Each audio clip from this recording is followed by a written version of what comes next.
A friend of mine recently sent me this story. Actually, a couple of friends sent me the story.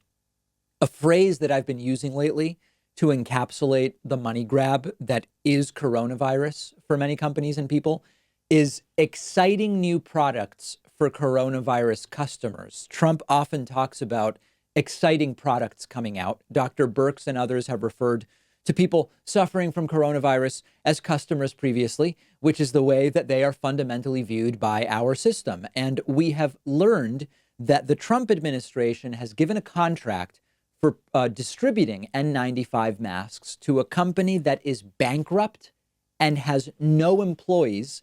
And the contract is for way higher prices than masks normally sell for. The company is called Pantera. They say that typically they're in the business of tactical training and mission support for DoD, the Department of Defense.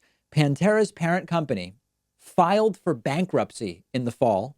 They haven't employed anybody since 2018. And yet, somehow, FEMA is going to pay Pantera $55 million for 10 million N95 respirator masks.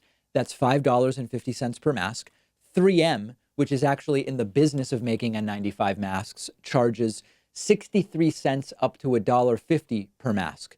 Prestige Ameritech, that's another manufacturer of masks. They typically charge 80 cents a mask. That's on an order of 12 million.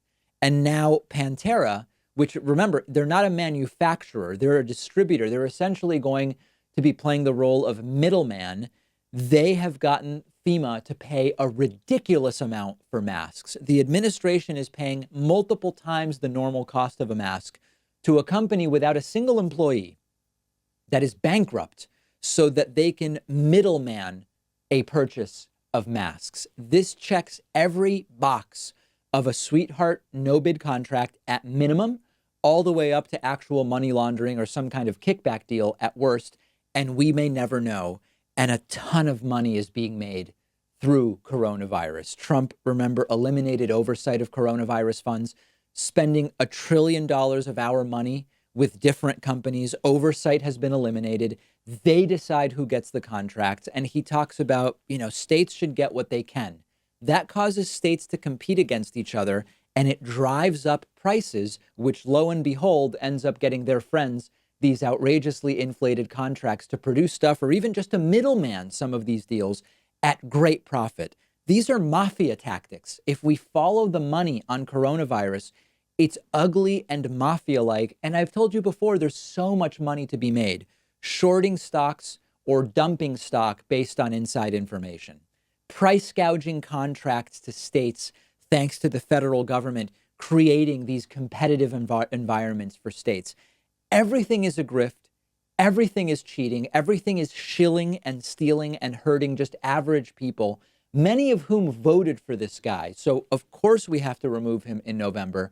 But beyond that, they've gone and eliminated the mechanisms that would even hypothetically allow us to have watchdog functions on what's going on. Now you've got a bankrupt company with no employees that is having a $55 million contract for these masks. Absolutely stunning and not at all surprising.